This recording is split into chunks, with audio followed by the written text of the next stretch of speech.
Vamos nós aqui na nossa... Ontem? Olha aí, coincidência. Vamos lá, então vamos ler isso aqui, interpretar, como ele já interpretou ontem, né? Cada interpretação é diferente. Cada interpretação é diferente, né? Mas se eu fizer 10 palestras, vai ser 10 palestras diferentes, né? Então, cada uma tem um momento, tem a inspiração, cada uma tem um cenário.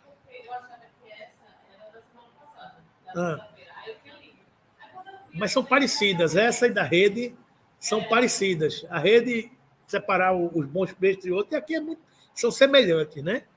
A parábola do trigo e do joio simboliza a luta entre o bem e o mal. Aqui é entre o bem e o mal, ainda existente no nosso planeta. Aqui a gente falou na semana passada o tal do Armagedon, né? Do Apocalipse de João. Né? Então é a batalha do bem contra o mal, que nós estamos nela. A gente não está longe dela, não. A gente está mergulhado nela, né?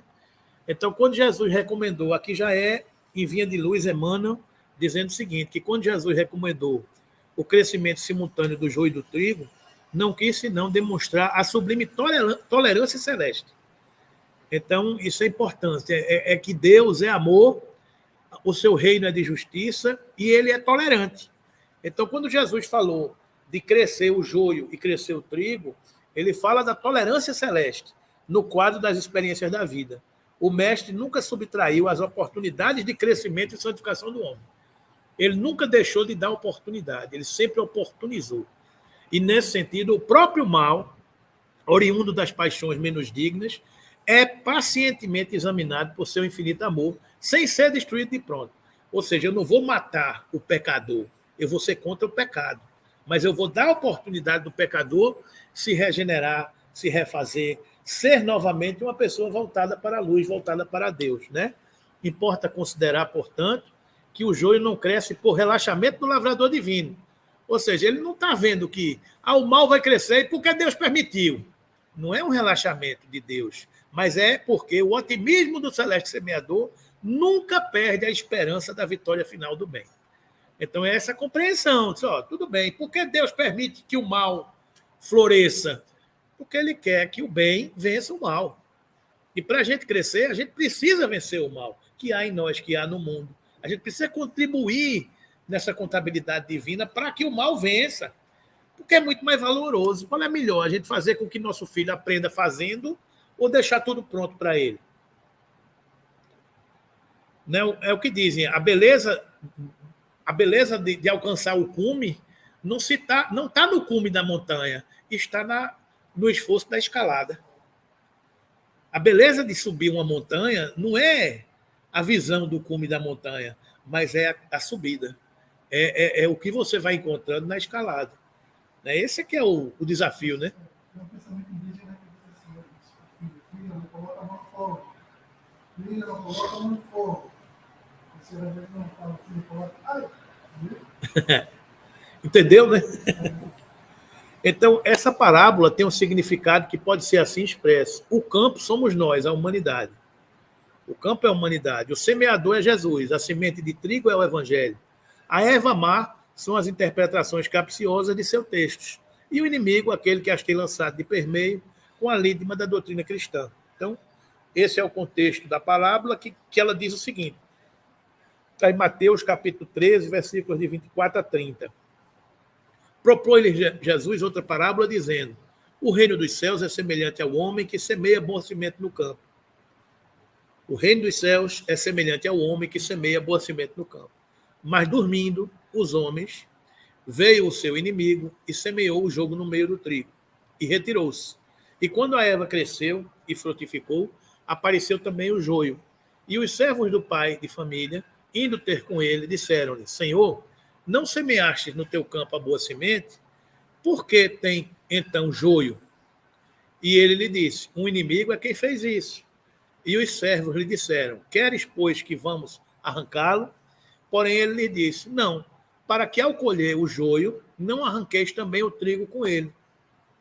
Deixai crescer, ambos juntos, até a ceifa. E por ocasião da ceifa, direi aos ceifeiros: colhei primeiro o joio e atai-o em molhos para os queimar, mas o trigo ajuntai-o no meu celeiro. Então, essa é a parábola, né? Então, o contexto, novamente, é o seguinte: o campo somos nós, a humanidade. A humanidade está aí, para que a gente entenda o que é o contexto, é onde tudo acontece, na humanidade. O semeador é Jesus, aquele que trouxe a palavra, que trouxe a lei de amor, para que a gente compreendesse. A semente de trigo que ele lançou é o evangelho, é a sua palavra, é o que ele ensinou. A erva má são as interpretações equivocadas que deram aos seus textos, né? E o inimigo são aqueles que pegam essas interpretações e que lançam no mundo, são os falsos profetas, né? São aqueles que vão confundindo a cabeça da humanidade. Então, a parábola que Jesus quis dizer aos homens do campo, que são agricultores, que entendem de plantação, que entendem de plantar trigo, de entendem de plantar milho, e sabe que joio é um mato, muito semelhante ao trigo que cresce junto. Então, ele confunde, às vezes é trigo ou é joio. Então, ele usa essa linguagem para os agricultores para explicar, para exemplificar tudo isso. Então, ele diz: o reino dos céus, ou seja, a gente conquistar esse momento, é semelhante ao homem, a cada um de nós que semeia a boa semente. Que boa semente é? O evangelho. Somos aqueles que semeamos o evangelho, que levamos adiante o evangelho, por onde quer que passemos. Mas dormindo os homens, aí ele coloca aqui a gente dormiu, a gente perdeu uma oportunidade. Não é só dormir do ponto de vista fisiológico, de cair no sono, não é dormir, é deixar o tempo passar, perder uma oportunidade. Dormindo os homens, deu bobeira, digamos assim, vieram o inimigo. Quem é o inimigo? Aqueles contrários à boa semente, contrários à corrente do bem. E semeou o joio, ou seja, jogou joio no meio do trigo. Ou seja, o que era uma boa semente apenas de trigo, para ser feita uma boa plantação, eles jogaram semente, joio no meio. Para quê? Para que o joio crescesse no meio do trigo. E retirou-se. O inimigo veio e lançou semente. Ou seja, Jesus plantou a boa mensagem. Jesus plantou a boa palavra. Jesus ensinou o bom caminho. Enquanto a gente dava bobeira com esse bom caminho, com essa boa semente, vieram outros e lançaram ideias antagônicas, falsas interpretações, falsos caminhos no meio dessa semeadura. Então a gente ficou ali com aquela coisa na cabeça, poluída por aquelas outras interpretações que foram colocadas aqui, que o inimigo jogou no meio da boa plantação no campo, que é o mundo. E quando a erva cresceu, cresceram ambas, e frutificou, apareceu também o joio. Ou seja, nasceu o trigo, mas no meio do trigo também tinha o joio. E estava ali tudo misturado. Aí os servos, os agricultores, perguntam ao pai de família, indo ter com ele: Senhor, você não plantou somente as boas sementes? Como é que pode, né? Se você plantou só as boas sementes, nascer no meio dessa plantação o joio? Como é que pode? Aí ele disse: não, fui eu não. Foi o inimigo que fez isso. O inimigo foi que jogou no meio da boa semente o joio. Aí os servos lhe disseram: queres, pois, que vamos arrancá-los? Ou seja, você quer que a gente vá lá e arranque o joio todinho? Aí o pastor disse: não. Para que ao colher o joio, você não arranque o trigo com ele. O trigo com ele. Ou seja, quando você for arrancar o joio, você vai misturar a sua mão e vai arrancar a boa semente junto. Deixar crescer ambos. Deixa crescer. Por quê?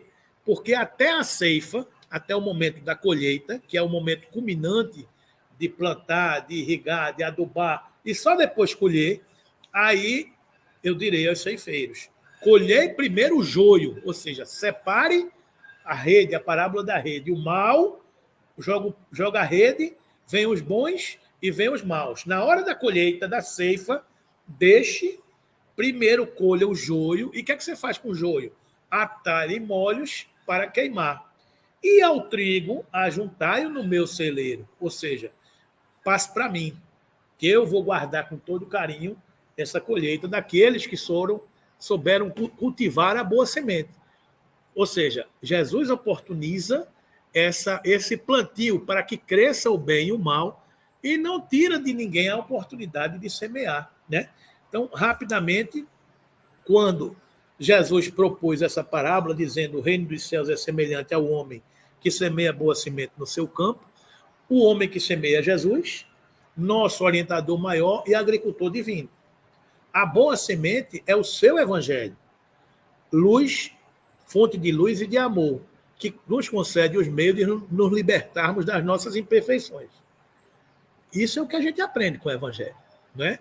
A humanidade representada pelo campo indica os espíritos encarnados e desencarnados. Somos todos nós, em processo de aperfeiçoamento no planeta. Todos nós estamos evoluindo. O homem que semeia a semente no seu campo é uma assertiva aplicada a nós próprios, no outro sentido. Demonstra que possuímos um campo de atuação característico do nosso nível evolutivo, onde desenvolvemos experiências importantes de aprimoramento espiritual. É aquilo que a gente estava discutindo aqui. A leitura cristã da vida. Aonde é que semeamos a boa semente? É só na casa espírita? É só no templo religioso? O campo é a humanidade inteira, é o mundo inteiro. É o que nos ensina Leon Denis. Espírita tende como templo o universo. O nosso templo não é um templo de pedra, é o universo. Tende como altar a consciência. Não tem apenas o altar cristão, o altar da igreja, do templo religioso. O altar é a consciência. É você diante da sua consciência. Tende como imagem Deus. A gente não tem apenas uma imagem para adorar. Eu vou só adorar aquela imagem. Não, a tua imagem é Deus. E tende como templo o universo, tende como altar a consciência, como imagem de Deus e como lei a caridade. Ou seja, a gente tem 4 destinos. Tende como altar a consciência, tende como templo o universo, tende como imagem de Deus e como lei a caridade. Então, quando a gente apanha tudo isso, o cristão, o espírito, é aquele que saiu no mundo a semear. Então, ele não escolhe a oportunidade de semear. Ele não escolhe a oportunidade de fazer o bem, de plantar a boa semente. Ele tem que estar plantando, fazendo o bem, aonde quer que esteja. Nos desafios de casa, da família, nas doenças dos familiares, nas contendas familiares, nos desafios, nas agruras, nos dissabores que a vida nos oferece. Qual é o testemunho que a gente pode dar como boa semente, como resposta da vida? Né? É o que Jesus nos ensina. Quando a gente não tiver respostas para os enigmas que a vida nos oferece, escolha o amor. Escolha o amor como resposta às dificuldades da vida. É o amor.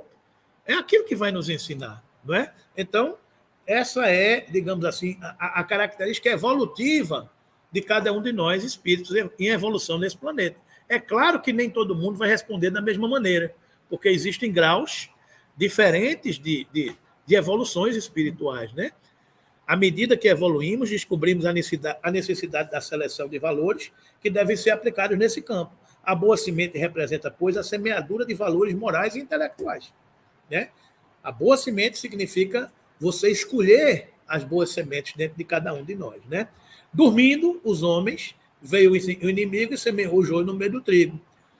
Essa reflexão nos conduz a 2 reflexões. Uma relativa à necessidade de repouso após as atividades laborais, outra associada à preguiça. Em O Livro dos Espíritos, aprendemos que o descanso físico e mental é lei da natureza. A gente comentava aqui que o organismo precisa se regenerar, precisa se descansar. É por isso que precisa do sono físico, porque o corpo precisa se rejuvenescer. O corpo precisa se recuperar da jornada laboral, da luta, das dificuldades, porque a gente cansa. A gente não é máquina, não é? A gente é corpo que precisa descansar. Então, o repouso é uma lei da natureza. O repouso serve para a reparação das forças do corpo e também é necessário para dar um pouco mais de liberdade à inteligência. Ou seja, fantástico isso, né? A gente, enquanto espírito, enquanto inteligência, a gente está preso ao corpo. Então, a gente está limitado àquelas circunstâncias do corpo físico. Quando a gente dorme, o espírito se desenlaça. Então, nessa hora, a gente tem liberdade, a gente amplia, a gente oxigena, a gente enxerga mais amplo. Então, é um pouco de liberdade. A inteligência liberta do aprisionamento do corpo físico enquanto a gente está acordado, né? É por isso que, às vezes, a gente tem aquela sensação de melancolia. Hoje eu estou melancólico.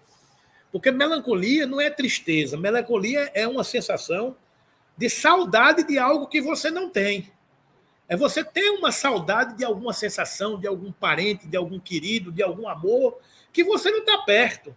Então, às vezes, você acorda meio melancólico. Então, a melancolia é aquela saudade. Puxa vida, eu estava num lugar tão bom, eu estava na companhia de pessoas tão agradáveis, e hoje estou aqui. Aí a gente tem que ter cuidado, que essa melancolia tem que passar. Aquilo é um momento, porque a gente tem que enfrentar a realidade que a gente está vivendo. A gente não pode transformar essa melancolia em tristeza, porque essa tristeza também pode se transformar em depressão.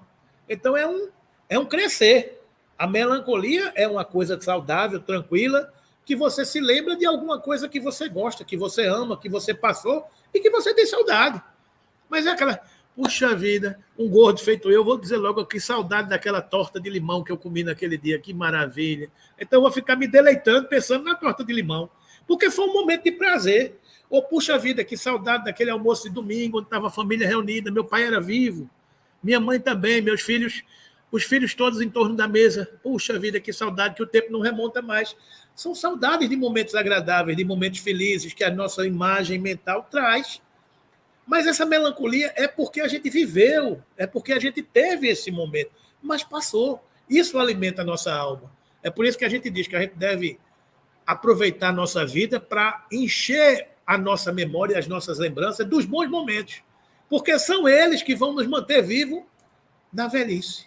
Né? Então, toda vez que eu vivo um momento bom, eu fico parado, olhando, gravando, registra, porque são esses momentos que vão alimentar a minha alma na solidão da velhice, na solidão do isolamento, na solidão das limitações. São esses momentos de dizer, puxa vida, eu vivi. Puxa vida, eu tive esses momentos. Então, a melancolia é essa saudade daqueles bons momentos que a gente viveu. A gente não pode deixar essa melancolia tomar conta da gente, porque isso vira tristeza.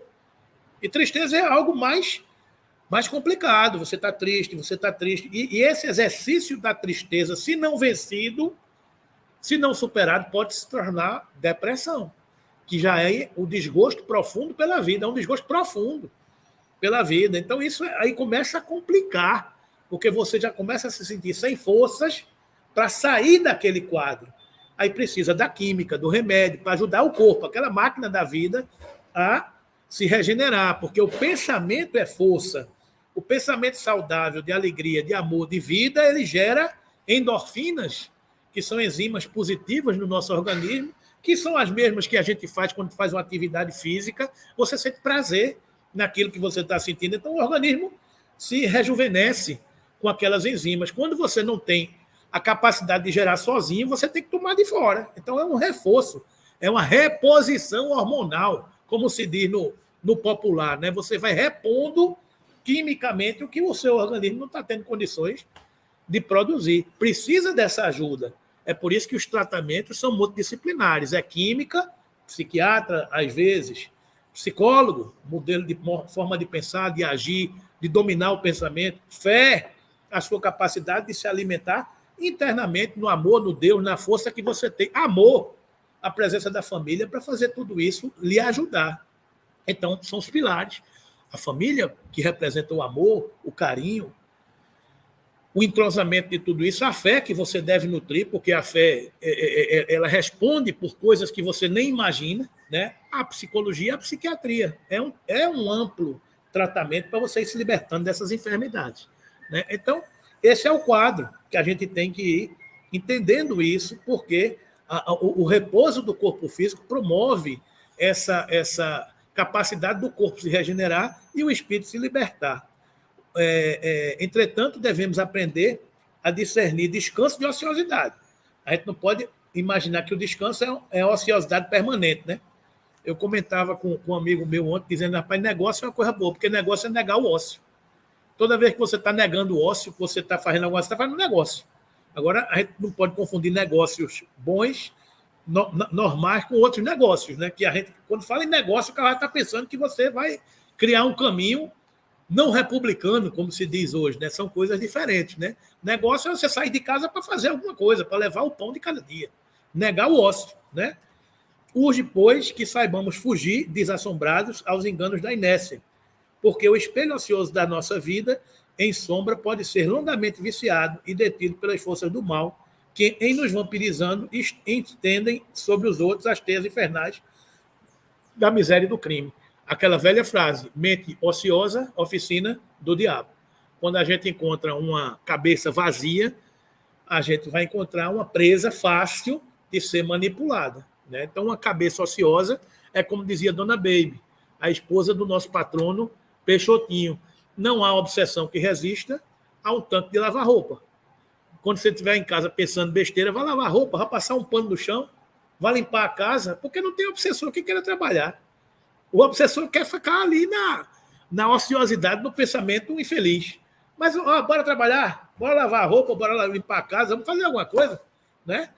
Não tem obsessor que resista ao tanque de batata e de cebola e de chuchu, de cenoura, da sopa para ser descascado. Qual é o obsessor que quer pegar uma boquinha daquela? Né? Não é? Qual é o obsessor que quer uma brincadeira dessa? Não tem. Um dia desse, Silvinha estava dizendo, Silvinha é minha ex-esposa, estava dizendo que ela está morando aqui junto, está dizendo que estava ouvindo o barulho das facas cegas, limpando, cortando as verduras. Falei, meu Deus, ela chefe de cozinha, sabe o valor que tem uma faca molada. Né? Então, ela, ouvindo o barulho das facas, ela sentia que pela pancada que é a faca cega. Então, é um trabalho dobrado. Além de cortar o charque, cortar... A faca está cega, tem que amolar em faca. Tem que... Agora, tudo isso é interessante você ter esse trabalho, porque quem está trabalhando está trocando o Rivotril por 10 quilos de batata para descascar. Está trocando a outra dose de Rivotril pela 10 quilos de cebola, para você separar naquelas que são doadas. Então, não tem obsessor que resista a um tanque de lavar roupa, a uma sopa para ser feita. Esse é o desafio de libertar-se da ociosidade.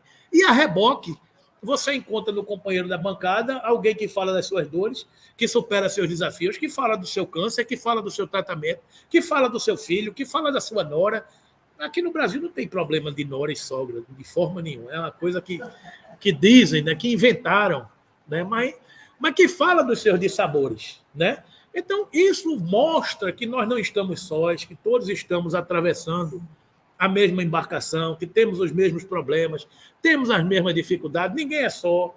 Então, isso tudo alimenta. Se você fica sozinho em casa, lamentando a vida, ó mundo, que mundo mais cruel, aquela personagem que tinha de desenho animado, né?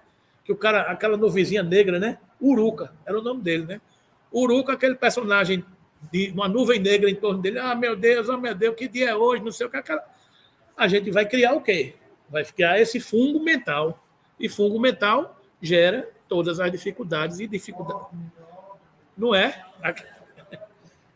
Que vida mais cruel, né? E quando a erva cresceu e frutificou, apareceu também o joio. Tem significado específico. Jesus poderia ter escolhido outra semente, que não o joio, para ilustrar o adversário do bem. O joio, porém, é uma erva daninha que se parece com o trigo. Ou seja, estão ali, muito parecido, né? E que se desenvolve no meio dele. Assim também acontece na vida. Encontramos ações infelizes ao lado de sublimes realizações humanas. Quando Jesus recomendou o crescimento simultâneo do joio e do trigo, não quis senão demonstrar a sublime tolerância celeste. É aquela frase que a gente já leu, no quadro das experiências da vida. O mestre nunca subtraiu as oportunidades de crescimento e santificação do homem. E, nesse sentido, o próprio mal, oriundo das paixões menos dignas, é pacientemente examinado no seu infinito amor, sem ser destruído de pronto. Importa considerar, portanto, que o joio não cresce por relaxamento do lavrador divino, mas sim porque o otimismo do celeste semeador nunca perde a esperança da vitória final do bem. Ou seja, é sempre oportunizar a gente se regenerar. É o que Jesus dizia. Ninguém te condenou, tampouco eu te condeno. Que atire a primeira pedra aquele que estiver sem pecado. Jesus não condenou a mulher adúltera. Jesus disse a ela, vá e não tornes a pecar, para que não te aconteça coisa pior. Jesus oportunizou a ela ali, recomece, siga adiante, olhe para frente, não olhe para trás. Coloque a mão na charrua e não olhe para trás. Jesus nos diz o tempo todo, você errou e eu também, mas eu já superei. E você também pode fazer o que eu fiz e muito mais. Basta para isso querer. Então esse é o nosso desafio, nos tornarmos pessoas melhores e não achar que a gente nasceu em berço de ouro e foi filho ungido de Deus e que não é capaz de errar. É capaz de errar, sim.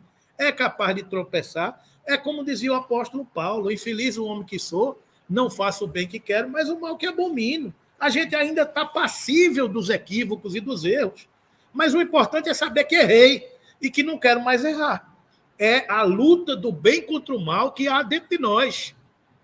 É o que a parábola exemplifica. É a luta do bem e do mal que há entre nós e há entre o mundo.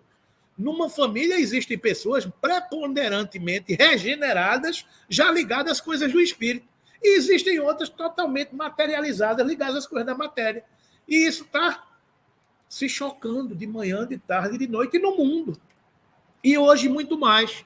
Porque na fase de regeneração, abriram-se as portas dos porões dos espíritos milenares, seculares, que estão tendo a oportunidade de reencarnar na Terra como últimas oportunidades. Então é por isso que a gente está vendo tanta atrocidade, tanta guerra, tanto desamor, porque são almas antigas, primitivas, que estão voltando como últimas oportunidades. Então estão se contrapondo a nós, que já somos aqueles que já temos noção do que é um amor, do que é a paz, do que é o bem, do que é o reino de Deus. Então, essa luta do bem contra o mal, que João, no seu Apocalipse, anuncia como o Armagedon, é o que a gente está assistindo hoje. É a batalha daqueles já iniciados contra aqueles que ainda estão tentando, e a hora do cristão, dar o seu testemunho, dizer o que é que a gente trouxe na bagagem.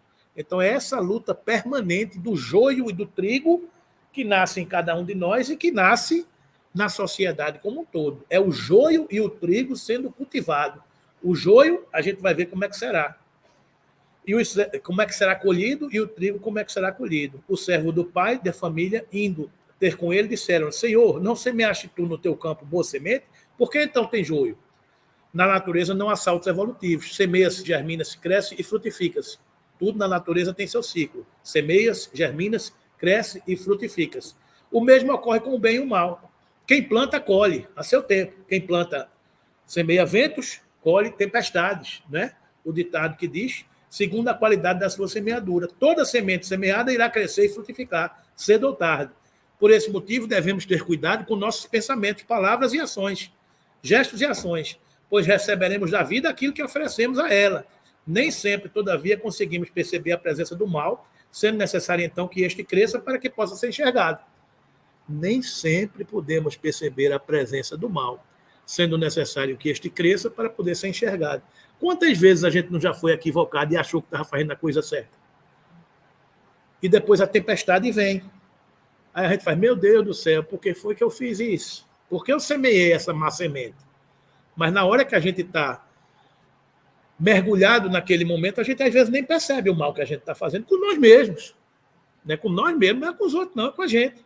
Então, é necessário que o mal cresça para que a gente veja. A natureza não dá saltos. Semeia-se, germina-se, cresce e frutifica-se. Por essa razão, nos alerta Jesus. E quando a erva cresceu e frutificou, apareceu também o joio. Vemos assim que no plano evolutivo, onde nos situamos, é preciso que o bem esteja ao lado do mal. Não somente para que possamos exercitar a capacidade de discernimento entre um e outro, mas permitir que os bons exemplos hajam sobre o mal, tornando-o melhor. Estamos no palco de expiações e provas. Não estamos isentos de que o mal esteja do nosso lado. Não estamos isentos. Então, do nosso lado, podem ter criaturas que semeiam o mal, que semeiam a discórdia. A gente não vê isso, às vezes, a gente fala: puxa vida, como é que essa criatura é desse jeito? Então, Jesus permite até para a gente escolher. A gente escolher a capacidade de discernimento. É como dizem: diz-me com quem andas, que eu te direi quem és. Então, muitas vezes, as companhias, os ambientes que a gente escolhe são compatíveis com aquelas coisas que a gente gosta. Então, tudo isso faz parte da gente escolher a boa semente, né? Para poder semear essa boa semente. E ele lhe disse: o inimigo é quem fez isso. E os servos lhe disseram: queres, pois, que vamos arrancá-lo? Porém, ele lhes disse: não, para que ao colher o joio não arranques também o trigo com ele. Deixai crescer ambos juntos até a ceifa. E por ocasião da ceifa, direi aos ceifeiros: colhei primeiro o joio e atai-o em molhos para queimar.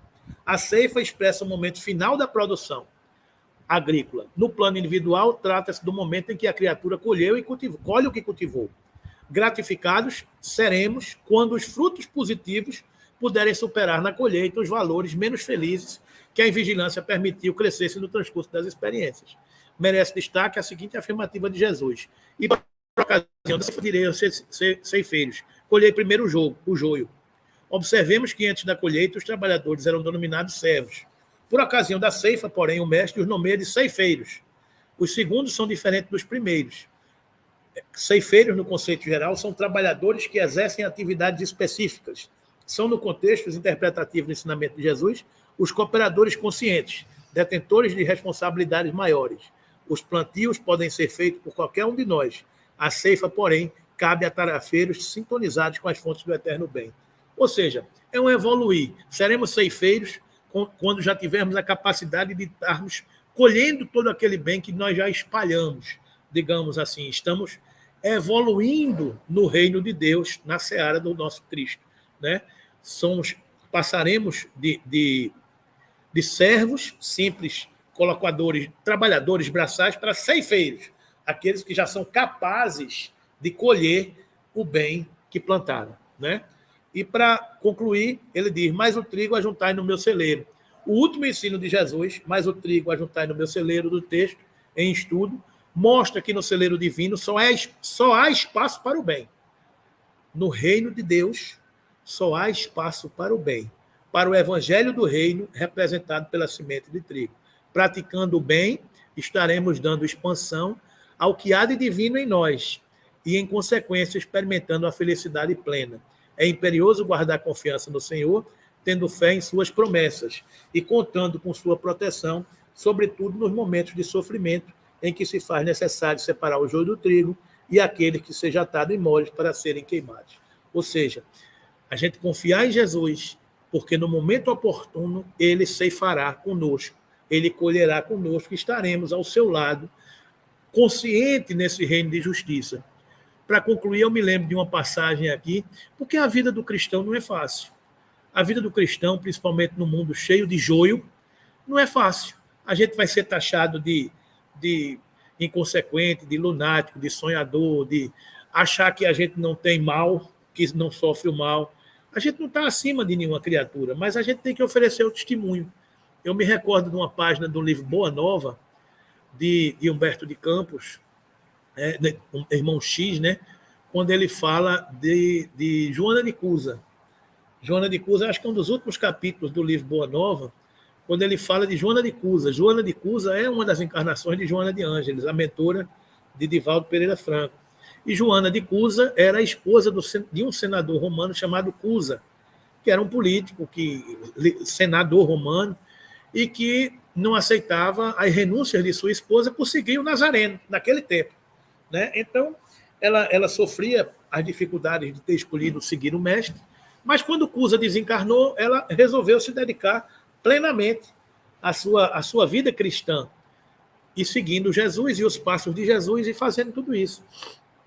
E por causa disso, ela foi apanhada naqueles cultos que os cristãos realizavam escondidos nas grutas, escondidos das autoridades romanas, e ela foi condenada a ser queimada na fogueira, porque esse era o testemunho dado aos cristãos.